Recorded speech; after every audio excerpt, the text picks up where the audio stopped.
Olá pessoal, aqui é a Ida e esse é mais um vídeo com as explicações, os comentários e a correção do PET volume 7 de Língua Portuguesa do 9º ano do Ensino Fundamental, semana 2. Vem comigo! Bom pessoal, o PET dessa semana vai trabalhar a regência verbal, regência nominal e a crase, né?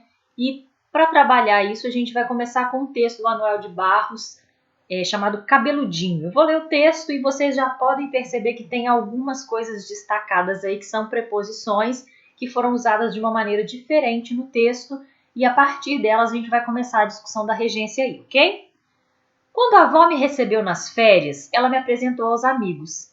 Este é meu neto. Ele foi estudar no Rio e voltou de ateu. Ela disse que eu voltei de ateu. Aquela preposição deslocada me fantasiava de ateu, como quem dissesse no carnaval, aquele menino está fantasiado de palhaço. Minha avó entendia de regências verbais. Ela falava de sério. Mas todo mundo riu, porque aquela preposição deslocada podia fazer de uma informação um xiste. E fez. E mais, eu acho que buscar a beleza nas palavras é uma solenidade de amor. E pode ser instrumento de rir. De outra feita, no meio da pelada, o menino gritou: "Deselimina esse, cabeludinho!" Eu não deseliminei ninguém, mas aquele verbo novo trouxe um perfume de poesia à nossa quadra. Aprendi nessas férias a brincar de palavras mais que trabalhar com elas. Comecei a não gostar de palavra engavetada, aquela que não pode mudar de lugar.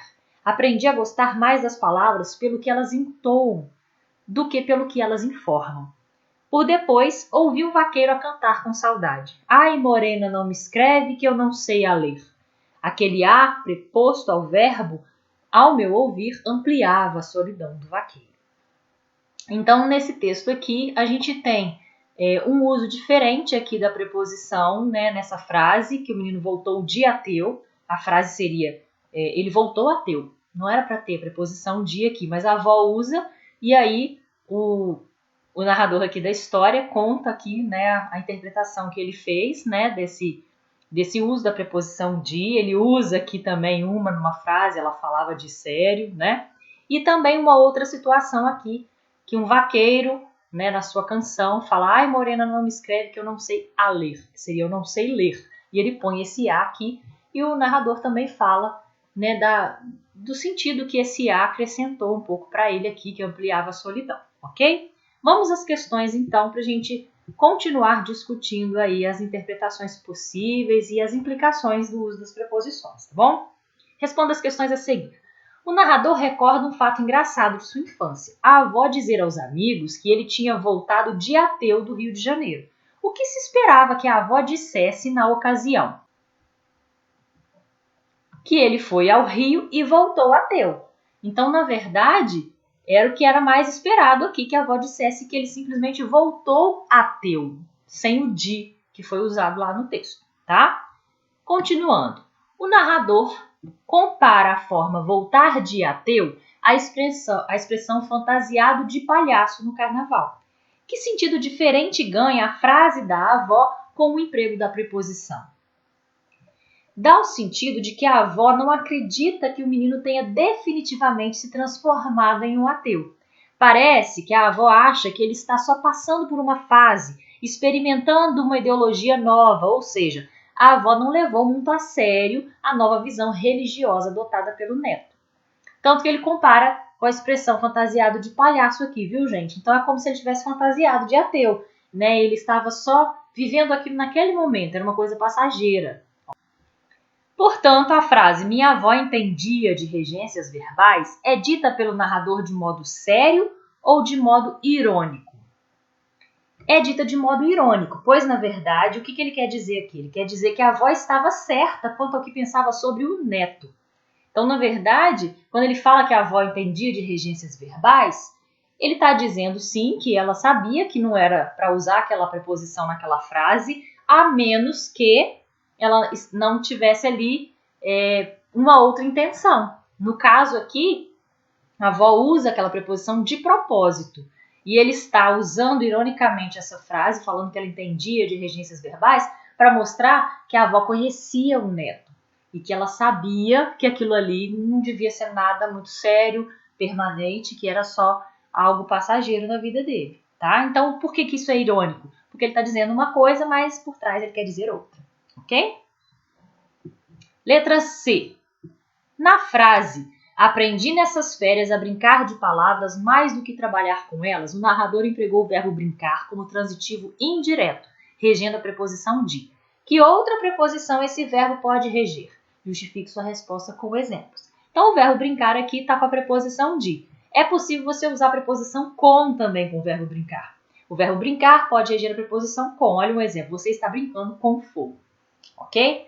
Não coloquei aqui, mas é possível que você tenha na frente do verbo brincar também o em, caso indique lugar, tá bom? Brincar em casa, brincar na escola. É possível aqui também, por causa do adjunto adverbial de lugar que pode vir aí, tá? Mas aqui, como transitivo indireto, seria a preposição com, porque aí o que vem na frente seria um complemento para o verbo e não um advérbio, beleza? Na letra D. Na frase, por depois, ouvi um vaqueiro a cantar com saudade. O narrador poderia ter dispensado a preposição por. Ele poderia simplesmente ter dito, depois ouvi um vaqueiro, tá? Entretanto, que sentido essa preposição acrescenta ao enunciado do contexto? A preposição por acrescenta a ideia de que foi muito tempo depois, porque ele contou a história do Rio de Janeiro lá, de quando ele voltou do Rio de Janeiro, aliás, e lá depois, no final do texto, ele fala sobre esse vaqueiro. Então, isso pode ter sido mais tarde na vida dele, não naquele momento que ele era apenas um menino, mas já depois, né, como um adulto, talvez. Eu acredito que esse por dá essa ideia de que é um tempo mais à frente, não naquela mesma fase da vida dele, ok? Continuando aqui, letra E. Na frase cantada pelo vaqueiro, ai morena não me escreve que eu não sei a ler. Por quê? Aqui é porque, tá gente? Tá errado. Por que o narrador estranha o emprego da preposição a? Porque, segundo a norma padrão, nesse enunciado o verbo saber deveria ser transitivo direto. Deveria ser que eu não sei ler, sem a preposição a, tá bom?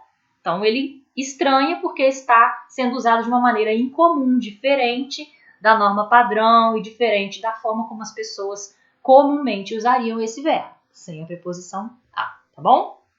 Levante hipótese, porque na visão do narrador, a preposição a aumenta a solidão do vaqueiro. Aqui, gente, manda levantar hipóteses, ou seja, para a gente imaginar o que ele quis dizer com isso. Não necessariamente todos vão imaginar a mesma coisa. Eu coloquei duas opções aqui de coisas que poderiam estar acontecendo e você pode ter pensado numa terceira diferente, ok? O que eu coloquei? Poderia ser porque a preposição aumenta a distância entre o verbo saber e o termo regido, que é ler, representando a distância entre o vaqueiro, o que ele precisa para se comunicar com sua amada, que é saber ler, né? Então, o a ali no meio dessas duas palavras aumenta a distância entre as palavras e isso estaria representando o aumento da distância entre o vaqueiro e a amada, tá? Ou uma outra alternativa. Ou também porque o emprego da preposição só demonstra a falta de domínio da norma padrão da língua por parte do vaqueiro, mostrando o quanto seria difícil para ele ler a carta de sua amada. Então, o fato dele falar assim já comprova que ele realmente não domina a língua, tanto que ele está dizendo ali que não sabe ler. Então, isso só mostra o quanto seria difícil para ele ler uma carta da amada dele. Então, estão duas opções aqui de interpretação e você pode ter achado uma terceira, uma quarta aí, que eu não vi aqui e pode estar correto, porque são hipóteses que a gente está levantando, desde que tenha a ver com o sentido do texto, com aquilo que o texto está comunicando com a gente, ok? Seguindo. Após ler as informações a respeito da sintaxe de regência, enumere em seu caderno pelo menos 3 situações do cotidiano em que essas regras são desobedecidas. Então, a gente vai ver aqui algumas informações sobre regência. Eu vou dar uma passadinha com vocês vão ler com mais calma aí no material de vocês, tá? Para o vídeo não ficar muito longo. E depois a gente volta aqui, eu vou citar alguns casos em que a regência padrão da língua não é obedecida, ok? Então, explica aqui o que é regência verbal, é a relação de dependência entre os verbos e os termos que se seguem a eles e completam seu sentido, tá? Vou dar os exemplos aqui através do quadro que o PET traz. Tem vários verbos aqui.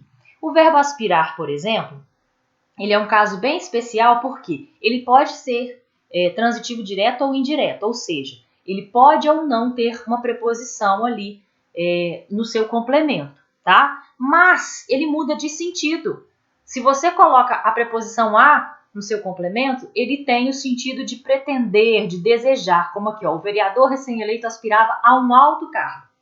Se você deixa ele sem a preposição, ele tem o sentido de sorver, respirar, é o que a gente usa ali para o aspirador de pó, né? Os atletas aspiravam com prazer o ar das montanhas, aspiravam o ar, não tem preposição a aqui, tá vendo?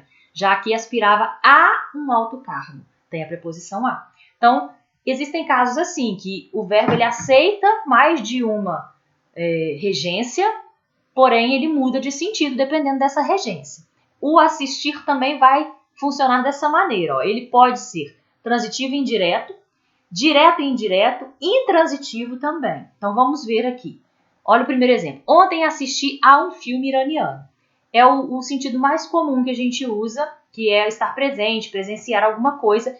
Ele é regido pela preposição a, embora na linguagem coloquial praticamente ninguém use essa preposição, tá bom? A gente vai depois dar um exemplo disso.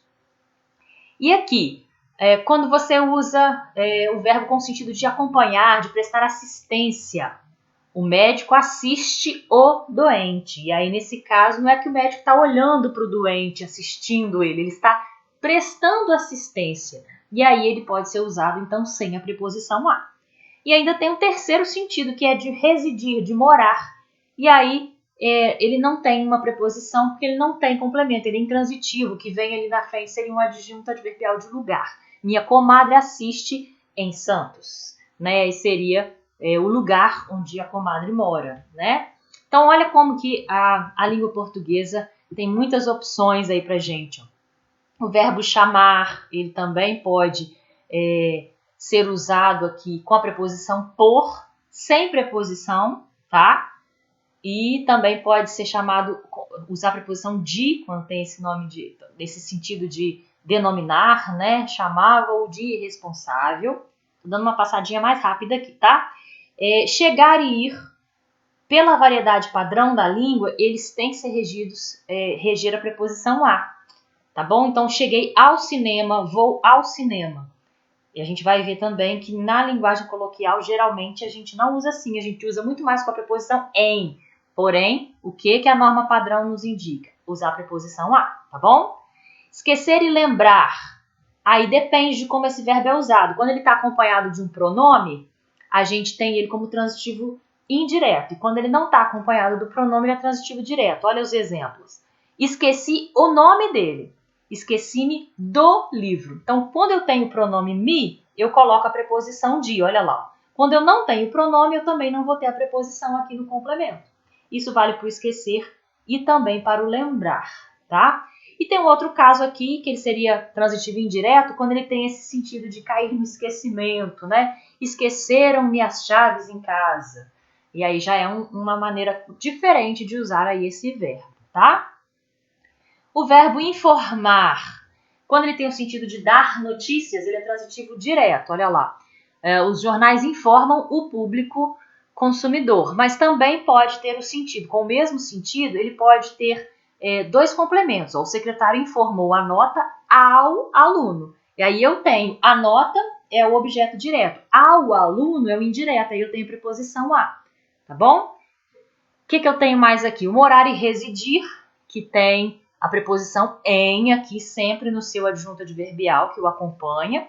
E o obedecer, aqui está faltando um pedacinho da tabela, eu acredito que seja obedecer e desobedecer, tá? Esses dois verbos, eles exigem a preposição a, eles são transitivos indiretos e exigem a preposição a. E aí eu coloquei um exemplo aqui, ó, o bom motorista obedece às leis de trânsito. Observe que esse às leis está com crase, porque obedece às leis, tá? E aí a gente já aproveita aqui para começar a falar da crase, tá? Tem uma pequena observação aqui, ó. Vale mencionar ainda que a ocorrência da crase é a junção do artigo a com a preposição a, encontra-se intrinsecamente relacionada aos casos de regência verbal. Antes da gente começar a falar da crase, eu vou voltar lá no topo dessa página, porque a gente tinha uma pergunta aqui para responder e eu primeiro quis ler aqui as regrinhas, ó. Dizia assim no número 3. Após ler as informações a respeito da sintaxe de regência, enumere em seu caderno pelo menos 3 situações do cotidiano em que essas regras são desobedecidas. Vamos lá. Há vários verbos que, de acordo com a norma padrão, deveriam reger a preposição a, mas que na linguagem coloquial a dispensam ou trocam por outra preposição. Isso aqui, gente, é um fenômeno que está acontecendo na nossa língua há muitos anos já, que seria a preposição a estar caindo em desuso em algumas situações. Algumas situações que o verbo estaria regendo a preposição a, muitas vezes as pessoas fazem uma construção sem aquela preposição ou substituem por outra, tá? Eu pus 3 exemplos, um do verbo assistir. Eu assisti o jogo em lugar de eu assisti ao jogo. Tá? Na linguagem coloquial a gente fala eu assisti o jogo, enquanto a norma padrão diz que é eu assisti ao jogo. Tá? O verbo obedecer. Obedeça aos seus pais, no lugar de obedeça aos seus pais. Então, na linguagem coloquial é muito fácil você achar construções sem a preposição a com o verbo obedecer. E o verbo ir também, ó. Ele foi em Belo Horizonte, em lugar de ele foi a Belo Horizonte. Então, nesse caso aqui, é muito comum você ver o uso da preposição em junto com o verbo ir, ao invés da preposição a, ok? Enquanto a norma padrão continua nos dizendo que a preposição a é que é o correto, tá bom? Vamos seguindo aqui, tem algumas observações, tá? As questões nós já respondemos, mas tem algumas observações quanto à regência, quanto à crase aqui, mais especificamente, depois quanto à regência nominal. Olha que legal esse quadro aqui. Primeiro, vamos entender o que é crase.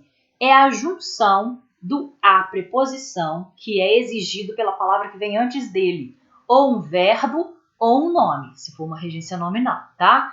Esse a vai ser uma preposição que a palavra que veio antes dele exigiu a presença daquela preposição a.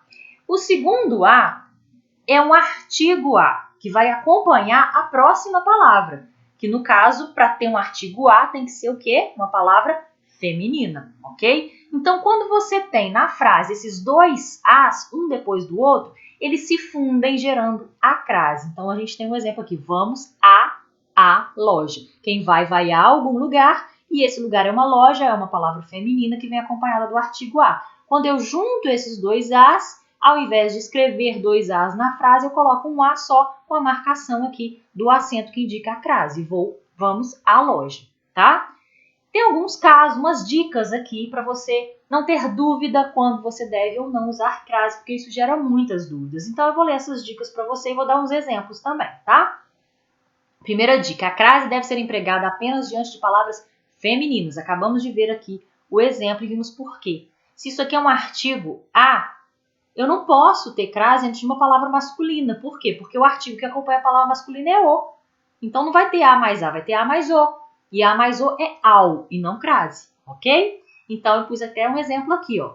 O primeiro exemplo aí, o número 1, ó. Fui à praça, fui ao clube. Tá vendo o que acontece quando a palavra é masculina? Eu junto o a preposição com o artigo e fica ao, e não crase. Então, quando você tiver dúvida numa frase, se aquele a ali que está na frase tem crase ou não, se a palavra seguinte for masculina, você não vai pôr crase, porque não é para ter um artigo a ali, ok? Segundo caso aqui, ó. Lembre-se de utilizar a crase em expressões que indiquem hora, tá? Olha um exemplo aqui, ó. É o segundo exemplo, número 2. A festa será às 19 horas. Essa expressão 19 horas aqui, ela vai ser sempre usada com crase. Então, por isso que aquele as ali tá com crase, tá bom? Seguindo, terceiro caso. Antes de locuções adverbiais femininas que expressam ideia de tempo, lugar e modo. Então, olha o exemplo 3 aqui. Ó. Às vezes eu me lembro de você. Às vezes, à toa, à medida que, à moda de. São várias expressões que têm palavras femininas ali. São expressões, locuções adverbiais que têm ali no seu núcleo palavras femininas. Elas vão ter a crase, ok? Igual a expressão às vezes tem ali. 4. A crase, na maioria das vezes, não ocorre antes de palavra masculina, exceto quando a expressão a moda de estiver implícita na frase. Então, eu falei lá desde o primeiro exemplo que não tem crase antes de palavra masculina, e não tem mesmo. Mas existem algumas situações que a gente coloca a expressão a moda de subentendida numa frase. E a expressão a moda de tem a palavra moda, que é feminina. Então, olha um exemplo aqui, ó. É o exemplo número 4. Andei a cavalo. Nesse caso não tem crase, porque cavalo é uma palavra masculina. E a gente sabe que não tem crase antes de palavra masculina. Mas olha o exemplo de baixo. Ele tem uma escrita a Machado de Assis. Por que esse A aí tem crase? Se Machado de Assis é uma palavra masculina. Porque está subentendido ali o quê? Que ele tem uma escrita à moda de Machado de Assis. Então, a crase que está ali é da expressão à moda de, e não por causa da palavra Machado de Assis. Mas muitas vezes a gente não fala esse à moda de. É igual quando a gente fala bife à milanesa, bife à parmegiana, né? A gente fala bife à moda à milanesa, à moda parmegiana. Então, a palavra moda está subentendida. Mas quando é milanesa e parmegiana, as palavras são femininas, né? A próxima palavra, e a gente acaba achando que é por aquela. Quando é Machado de Assis, pode gerar uma dúvida, tá? Então, se a expressão à moda de estiver subentendida, pode pôr a crase. E por último, existem situações em que o emprego do acento indicador da crase é opcional. Quais são essas situações? Olha um caso aqui. Número 5, tá? Exemplo número 5. Obedeça a sua mãe ou obedeça a sua mãe com crase. Por que eu posso escrever com crase ou sem crase? Porque o artigo a é opcional nessa frase. E aí, para você poder visualizar melhor, eu coloquei embaixo com a palavra masculina, pai. Obedeça a seu pai ou obedeça ao seu pai. Na segunda frase, eu coloquei o artigo o. Na primeira, não. E as duas construções estão corretas. Então, com a crase, a junção do artigo com a preposição, nas frases em que o artigo é opcional, a crase também vai ser opcional, ok? E para finalizar, a gente tem uma explicaçãozinha aqui sobre a regência nominal, ok? Assim como a regência verbal vai tratar do verbo e os seus complementos, qual é a preposição adequada para ser colocada naquele complemento, existem nomes que também exigem complementos, que seriam o quê? Substantivos, adjetivos, que exigem uma expressão para complementá-los. E aí a gente tem também algumas regrinhas que vão dizer qual é a preposição correta para esses complementos nominais aí no caso, tá? Olha os exemplos aqui, ó. O bacharel em direito pode ser defensor público. Então, não é bacharel de direito, é bacharel em direito, a preposição correta. Tem horror às baratas e não tem horror de baratas. Então, na expressão tem horror, quem tem horror a alguma coisa e não de alguma coisa. Essa máquina é compatível com a que temos. Então, a máquina é compatível com e não a máquina é compatível a. Então, a gente tem aqui, ó, bacharel em, horror a e compatível com. As preposições em, a e com são as mais adequadas para serem usadas com essas expressões aqui. E é isso que a gente estuda em regência nominal, tá bom? Então, pessoal, eu vou ficando por aqui. Se o vídeo foi útil para você, se inscreva no canal, curta o vídeo, compartilhe com seus colegas. Fica com Deus e até o próximo vídeo.